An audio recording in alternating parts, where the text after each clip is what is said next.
रेक्सफोर्ड English medium school, करीब जामे मस्जिद, काटीवाड़ी महल्ला, Vishwa Kalyan. New style of education for new generations, shaping future leaders with modern skill education. Rexford English medium school. आज की breaking news बसवा कल्याण तालुके से। कर्नाटक राज्य रैयत संघ के तालुका अध्यक्ष काशप्पा बिरादार और ऑल इंडिया किसान सभा के तालुका अध्यक्ष सूर्यकांत मदकटी जी ने तथा सभी किसानों और रैयत संघ के सभी पदाधिकारियों ने कहा कि शनिवार 18 जुलाई को गांधी चौक से लेकर आम्बेडकर चौक तक एक किसान रैली निकाली जाएगी। मीडिया से बात करते हुए उन्होंने कहा कि इस रैली में सभी से शामिल होने की अपील की गई है। किसानों के मुद्दों पर मीडिया से बातचीत करते हुए उन्होंने कहा कि बारिश न होने के कारण किसान बहुत परेशान हो चुके हैं। कर्नाटक राज्य की कांग्रेस सरकार से जल्द किसानों को मदद करने की मांग की गई।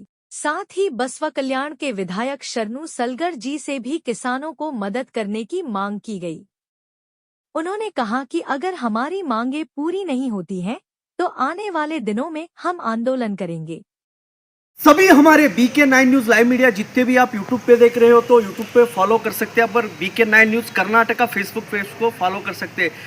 विशेष करके लाइव कवरेज कर रहे हैं पूछता है बसवा कल्याण, पूछते हैं बसवा कल्याण के किसान संघ के अध्यक्ष, पूछते हैं ऑल इंडिया किसान सभा की जो बसवा कल्याण तालुका अध्यक्ष है और सीनियर पत्रकर्ता है सूर्यकांत मदकटी जी की सदारत में आज जो काशप्पा बिरादार जी है, जो यहाँ पर किसान संघ के विविध मुखंड आ चुके हैं। उन्होंने कर्नाटक राज्य कांग्रेस सरकार से ये सवाल किया है, यहाँ पर बारिश अच्छी तरीके से नहीं हो रहा है और यहाँ के जो MLA जी है शरणु सलगर जी होंदो अथवा MP जी सागर खंड्रे जी होंदो, उस्तुवारी मिनिस्टर जो ईश्वर खंड्रे जी होंदो और जिलाधिकारी DC जी होंदो, जो किसानों को नहीं देख रहे हैं।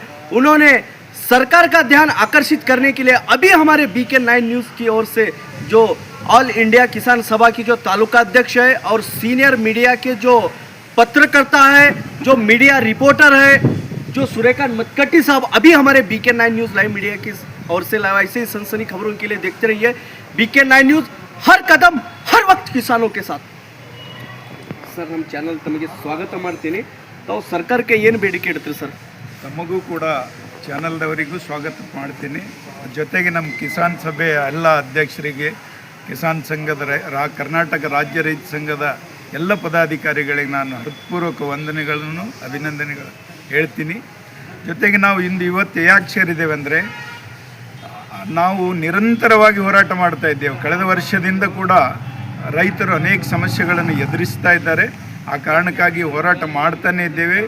ಮೊನ್ನೆ 6ನೇ ಜುಲೈ 2026ರಂದು ಕರ್ನಾಟಕದ ಮಾನ್ಯ ಮುಖ್ಯಮಂತ್ರಿಗಳು DK ಶಿವಕುಮಾರ್ ಜಿ ಮತ್ತು ಉಪಮುಖ್ಯಮಂತ್ರಿ G ಪರಮೇಶ್ವರ್ ಜಿ ಅವರು ಬಂದಿದ್ದರು, ಬೀದರ್ ಜಿಲ್ಲೆ ಪ್ರವಾಸ ಕೈಗೊಂಡಾಗ ಕೂಡ ನಾವು ರೈತರ ಸಮಸ್ಯೆಗಳನ್ನು ಅವರಿಗೆ ಮನವರಿಕೆ ಮಾಡಿಕೊಡುವ ಸಲುವಾಗಿ ಒಂದು ಮನವಿ ಪತ್ರವನ್ನು ಕೊಟ್ಟಿದ್ದೇವೆ।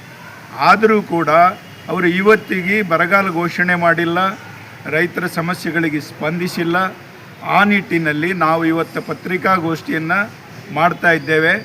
सर मतों विषय बसवा कल्याण शासक इधरला सर उन्होंने तो कोड़े खाए सर किसानों के लिए, अभी तो कहाँ भी नज़र नहीं आ रहे किसान आंदोलन में आवाज़ उठाने के लिए। तो आप क्या कहेंगे सर बसवा कल्याण विधायक शरणु सलगर जी को, जब उन्होंने कोड़े खाए थे अब तो पूरा बारिश ही नहीं हो रहा सर, तो आप क्या कहेंगे? तो मैं यही कहूँगा, बसवा कल्याण के जो शासक है शरणु सलगर जी, वो रेस्पॉन्सिबिलिटी है, उनको दायित्व है बसवा कल्याण का। वो किसानों जो आज पूरे ಏನು ಹೇಳ್ತೀರಿ ಬಿಸಿಲು ಬಿದ್ದಿದೆ, ಎಲ್ಲ ಬಿತ್ತಿರ್ತಕ್ಕಂಥ ಬೆಳೆಗಳು ಒಣಗಿ ಹೋಗ್ತಾ ಇದೆ। ಇನ್ನೂ 2 ದಿನ ಮಳೆ ಬಂದಿಲ್ಲ ಅಂದರೆ ಸಂಪೂರ್ಣ ಒಳಗೆ ಹೋಗ್ತದೆ। ಆ ನಂತರ ಮಳೆ ಬಂದರೂ ಕೂಡ ನಾವು ಬರಗಾಲ ಪರಿಸ್ಥಿತಿಯಲ್ಲೇ ಬೀದರ್ ಜಿಲ್ಲೆ ಮುಳುಗೋಗಿದೆ ವಿಶೇಷವಾಗಿ। ಆ ಕಾರಣಕ್ಕಾಗಿ ಅವರು ನಮ್ಮ ಪ್ರತಿನಿಧಿಯಾಗಿರುವುದರಿಂದ ನಮ್ಮ ಸಮಸ್ಯೆಗಳಿಗೆ ಸ್ಪಂದಿಸಿ ಅವರು ಸರ್ಕಾರದ ಮುಂದೆ ಮನವಿ ಮಾಡಬೇಕು।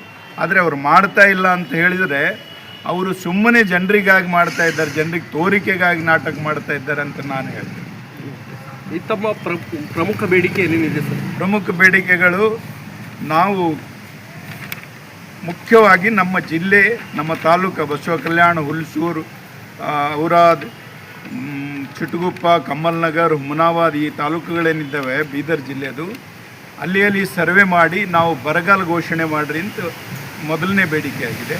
ಇನ್ನೊಂದು, ಇದು ನಿರಂತರವಾಗಿ ಈ ರೀತಿ ಆಗ್ತಾ ಇದ್ದರಿಂದ ಏನಿದು ಹವಾಮಾನ ವೈಪರೀತ್ಯದಿಂದ ರೈತ ತತ್ತರಿಸಿ ಹೋಗಿದ್ದಾನೆ. ಕಳೆದ ವರ್ಷದಿಂದ ಎಷ್ಟೋ ಜನರಿಗೆ ಇನ್ಶೂರೆನ್ಸ್ ಬಂದಿಲ್ಲ, ಅವ್ರು ತುಂಬಿದ್ರು ಇನ್ಶೂರೆನ್ಸ್ ಬರಲಿಲ್ಲ. ಇಂಥ ಪರಿಸ್ಥಿತಿ ಒಳಗೆ ರೈತ ಸಾಲ ಮಾಡಿಕೊಂಡಿದ್ದಾನೆ, ಬ್ಯಾಂಕಿಂದ ಖಾಸಗಿ ಲೋನ್ ತೊಗೊಂಡಿದ್ದಾನೆ. ಅದನ್ನು ಸಾಲ ತೀರಿಸ್ಲಿಕ್ಕಾಗ್ತಾ ಇದ್ದು ಅವ ಆತ್ಮಹತ್ಯೆಗಿಳಿತಾ ಇದ್ದಾನೆ. ಆದರೂ ಕೂಡ ನಮ್ಮ ಸರ್ಕಾರ, ನಮ್ಮ ಶಾಸಕರು, ನಮ್ಮ ಉಸ್ತುವಾರಿ ಮಂತ್ರಿಗಳು, ಸಂಸದರು ಕೂಡ ಈ ಕಡೆ ನೋಡ್ತಾ ಇಲ್ಲ ರೈತರ ಕಡೆಗೆ. ಅವರು ಏನೇನೋ ಬೇರೆ ಬೇರೆ ಅಭಿವೃದ್ಧಿಗಳ ಬಗ್ಗೆ ಮಾತು ಹೇಳ್ತಾರೆ. ಇವತ್ತು ತಂತ್ರಜ್ಞಾನ, ಡಿಜಿಟಲ್ ಅಭಿವೃದ್ಧಿ, AI ಅಭಿವೃದ್ಧಿ,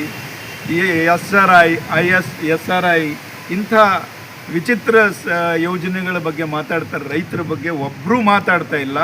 ಅದಕ್ಕೆ ನಾವು ಮುಂಬರುವ ದಿನಗಳಲ್ಲಿ ನಮ್ಮ ರೈತರ ಸಾಲವನ್ನು ಸಂಪೂರ್ಣವಾಗಿ ಮಾಫ್ ಮಾಡಬೇಕು. ಇನ್ನೊಂದು, ರೈತರ ಪಂಪ್ ಸೆಟ್ಗಳಿಗೆ 10 ಗಂಟೆಗಳ ಕಾಲ ನಿರಂತರವಾಗಿ ವಿದ್ಯುತ್ ಪೂರೈಸಬೇಕು. ಒಂದು ವೇಳೆ ಟ್ರಿಪ್ ಆದರೆ ಎಷ್ಟು ಟೈಮ್ ಟ್ರಿಪ್ ಆಗ್ತದೋ ಅಷ್ಟು ಗಂಟೆ ಹೆಚ್ಚಾಗಿ ನಮಗೆ ವಿದ್ಯುತ್ ಸಪ್ಲೈ ಮಾಡಬೇಕು ಅಂತ ನಮ್ಮ ಬೇಡಿಕೆ ಇದೆ. ಇನ್ನೊಂದು, ವಿದ್ಯುತ್ ಖಾಸಗೀಕರಣಗೊಳಿಸಲು 2003ರಲ್ಲಿ ನಮ್ಮ ಕೇಂದ್ರ ಸರ್ಕಾರ ಒಂದು ಬಿಲ್ ಮಾಡಿ ಇಟ್ಟಿದೆ. ವಾಜಪೇಯಿ ಅವರು ಇದ್ದಾಗ ಆ ಬಿಲ್ಲನ್ನು ಪಾಸ್ ಮಾಡಿದರೆ ನಮ್ಮ ರೈತರು ಪಾಸಿ ಹಾಕೋಬೇಕಾಗ್ತದೆ ಎಲ್ಲರೂ. ಯಾಕಂದರೆ ಆ ಮೀಟ್ರ್ಗಳಿಗೆ ಸಿಮ್ಗಳು ಅಳವಡಿಸ್ತಾ ಇದ್ದಾರೆ. ಆ ಸಿಮ್ ಒಂದು ವೇಳೆ ಅಳವಡಿಸಿದರೆ ಒಂದು ದಿನ ಬಿಲ್ ನಾವು ಕಟ್ಟಲಿಕ್ಕೆ ಲೇಟ್ ಆದರೆ ಅದಕ್ಕೆ ಕಟ್ ಆಗಿರುತ್ತೆ. ಅಂಥ ಸಂದರ್ಭದಲ್ಲಿ ನಾವು ರೈತರು ಹೊಲದಲ್ಲಿ ಕೆಲಸ ಮಾಡೋದಕ್ಕಿಂತ ಅವರು ಕಚೇರಿಗೆ ಅಡ್ಡಾಡಬೇಕಾಗ್ತದೆ. ಅದಕ್ಕಿಂತ ಈ ಬಿಲ್ಲನ್ನು ಪಾಸ್ ಮಾಡದೆ ಸ್ಥಗಿತಗೊಳಿಸಬೇಕು. ಇನ್ನೊಂದು, ಕೃಷಿ ಕಾಯಕದಿಂದ ನಿವೃತ್ತಿಯಾಗಿರ್ತಕ್ಕಂಥ ಪ್ರತಿಯೊಬ್ಬ 60 ವರ್ಷ ಮೇಲ್ಪಟ್ಟ ರೈತ ಕಾರ್ಮಿಕರಿಗೆ, ಕೂಲಿ ಕಾರ್ಮಿಕರಿಗೆ ಪ್ರತಿ ತಿಂಗಳು 15,000 ರೂಪಾಯಿ ಪೆನ್ಷನ್ ಕೊಡಬೇಕು. ಗೌರವಧನ ಅಂತೇವೆ ನಾವು, ಪೆನ್ಷನ್ ಬೇಡ, ಗೌರವಧನ ಕೊಡಬೇಕು. ದೇಶಕ್ಕಾಗಿ ದುಡಿತಕ್ಕಂಥ ರೈತ ಅವತ್ತಿನಿಗೆ ಗೌರವಧನ ಕೊಡಬೇಕಂತ ನಮ್ಮ ಬೇಡಿಕೆ ಇದೆ. ಮಳೆ ಅಭಾವದಿಂದ ಜನ ಮತ್ತು ಜಾನುವಾರುಗಳಿಗೆ ಎದುರಾಗುವ ಸಮಸ್ಯೆಗಳಾದ ಕುಡಿಯುವ ನೀರು ಪೂರೈಸಬೇಕು.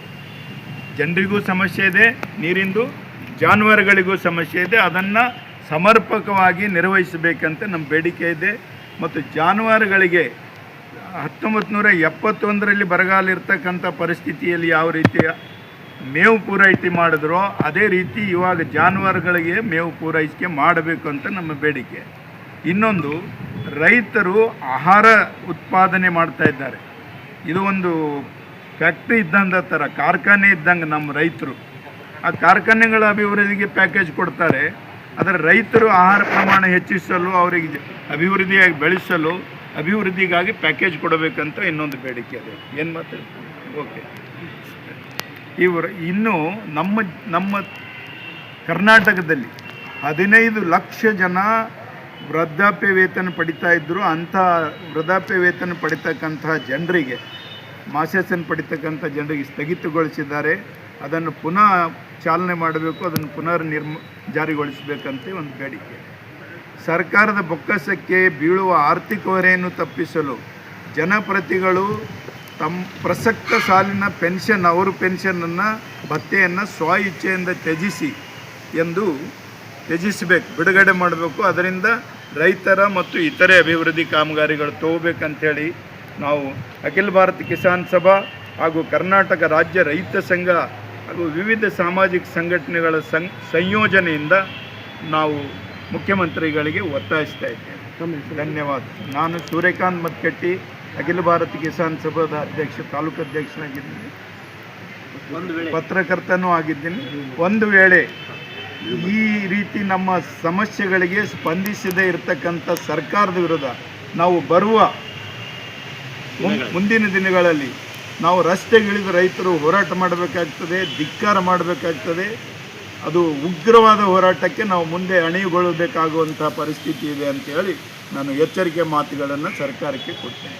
ಧನ್ಯವಾದಗಳು. ರಾಜ್ಯ ರೈತ ಸಂಘಕ್ಕೆ, ಕರ್ನಾಟಕ ರಾಜ್ಯ ರೈತ ಸಂಘಕ್ಕೆ, ಕರ್ನಾಟಕ ಸರ್ಕಾರಕ್ಕೆ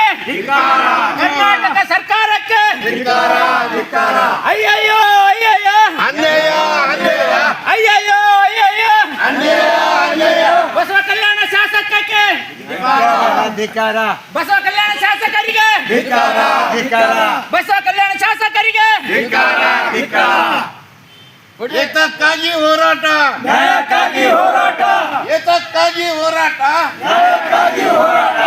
ಸರ್ ಒಂದು ನಿಮಿಷ, ಈಗ ತಾವರು ಬಸವ ಕಲ್ಯಾಣ ಶಾಸಕರಾದಂಥ ಶರಣು ಸಲ್ಗರ್ ಅವರು ಧಿಕ್ಕಾರ ಮಾಡ್ತಾ ಇದ್ರಿ ಮತ್ತು ಸರ್ಕಾರ ಕೂಡ ಧಿಕ್ಕಾರ ಮಾಡ್ತಾ ಇದ್ರಿ.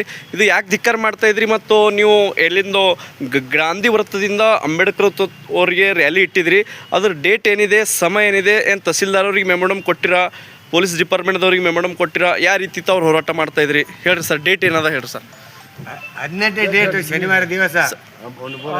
ನಾವು ಈಗಾಗಲೇ ನಾವು ರೈತ ಸಂಘದ ಎಲ್ಲ ಪ್ರತಿನಿಧಿಗಳನ್ನು ಸೇರಿ ನಾವೆಲ್ಲ ಇವತ್ತು ತೀರ್ಮಾನ ಮಾಡಿದೆವು. ಬರುವ 18 ತಾರೀಕು ಶನಿವಾರ ದಿವಸ ಇವು ನಮ್ಮ ಸರ್ಕಾರ ಬೇಡಿಕೆಗಳನ್ನು ಈಡೇರಿಸಿಲ್ಲಪ್ಪ ಅಂತಂದ್ರೆ ನಾವು ಉಗ್ರ ರಸ್ತೆಗೆ ಇಳಿದು ಹೋರಾಟ ಮಾಡ್ತಾ ಇದ್ದೆವು. ಅದಕ್ಕೆಲ್ಲರೂ ಸಹಕಾರ, ನಮ್ಮ ರೈತ ಬಾಂಧವರು ಎಲ್ಲ ರೈತರು ಬಂದು ಇದಕ್ಕೆ ಸಹಕಾರ ಕೊಡಬೇಕಂದ್ರೆ ನಾವು ವಿನಂತಿ ಮಾಡ್ತೀವಿ. ಸರ್ ಡೇಟ್ ಏನು?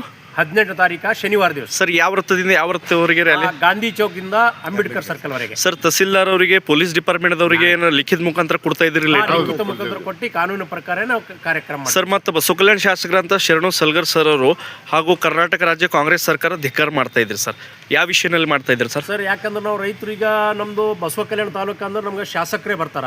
ಒಮ್ಮೆ ಶಾಸಕರು ಹಿಂದೆ ನಮ್ಮ ರೈತರು ಆ ಎಳೆ ಅತಿವೃಷ್ಟಿ ಆದಾಗ ಏನೇನೋ ಅವರು ಕಾರ್ಯಕ್ರಮ ಡೊಂಬರಾಟ ಮಾಡಿದ್ರು. ಆದ್ರೆ ನಾವು ಅದಕ್ಕೆ ಈಗ ಎಲ್ಲಿದ್ದಾರ ಏನಿಲ್ಲ, ನಮ್ಮ ವಿಧಾನಸಭಾ ಕ್ಷೇತ್ರಕ್ಕೆ ಪ್ರತಿಯೊಂದು 1 ಕರೋಡ್ ರೂಪಾಯಿ ನೀರಿನ ಸಲಕ್ಕೆ ಸರಬರಾಜು ಮಾಡ್ತಾ ಇದ್ದಾರೆ. ಅದು ಇಲ್ಲಿವರೆಗೆ ಎಲ್ಲೂ ಆಗ್ತಾ ಇಲ್ಲ.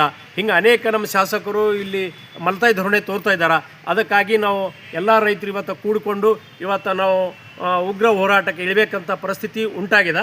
ಅದಕ್ಕೆ ಬರುವ 18 ತಾರೀಕು ಶನಿವಾರ ದಿವಸ ನಾವು ಅಂಬೇಡ್ಕರ್ ಚೌಕ್, ಗಾಂಧಿ ಚೌಕ್ಲಿಂದ ಅಂಬೇಡ್ಕರ್ ಚೌಕ್ವರೆಗೆ ನಾವು ಶಾಂತಿಯುತವಾಗಿ ಉಗ್ರ ಹೋರಾಟ ಮಾಡಲು ಕೈಗೊಂಡಿದ್ದೇವೆ ಇವತ್ತು. ತಮ್ಮ ಹೆಸರು ಸರ್? ನನ್ನ ಹೆಸರು ದಿಲೀಪ್ ಕುಮಾರ್ ಗಿರ್ಗಂಟೆ, ಶಾಪುರವಾಡಿ. तो विशेष करके जैसा कि हमारे BK9 न्यूज की ओर से हम लाइव कवरेज कर रहे थे, रैत संघ संपर्क कार्यालय यहाँ पर है, यहाँ से हम लाइव कवरेज कर रहे थे. जैसे कि ऑल इंडिया किसान सभा के तालुका अध्यक्ष सूर्यकांत मत्कटी जी और कर्नाटक राज्य रैत संघ के अध्यक्ष काशप्पा बिरादार जी समावेत उनके जो रैत मुखंड है, उन्होंने इशारा दिया है इस संदर्भ में बसव कल्याण के विधायक शरणु सलगर जी का यहाँ पर धिक्कार किया है और कर्नाटक राज्य कांग्रेस सरकार का इन्होंने रैत संघ की ओर से, किसानों की ओर से धिक्कार किया है. और जैसा कि शनिवार 18 जुलाई को गांधी चौक से लेकर अंबेडकर चौक तक एक किसानों की रैली निकाली जाएगी. और विशेष करके हमारे BK9 न्यूज़ की मीडिया की ओर से ऑल इंडिया किसान सभा के जो बसव कल्याण के तालुका अध्यक्ष है सूर्यकांत मत्कटी जी और सीनियर पत्रकर्ता और जो काशप्पा बिरादार जी के नेतृत्व में है, उन्होंने अभी हमारे BK9 न्यूज़ मीडिया की ओर से बातचीत की है. क्या सरकार किसानों को न्याय दे पाएगा? क्या बसव कल्याण के विधायक शरणु सलगर जी किसानों को न्याय दे पाएंगे? क्या किसानों के साथ ऐसी लापरवाही होती रही है? ऐसी सनसनी खबरों के लिए बने रहिए BK9 न्यूज़ के साथ. सुधाकर सूर्यवंशी की आवाज़ किसानों के साथ, हर कदम हर वक्त भ्रष्टाचार के खिलाफ.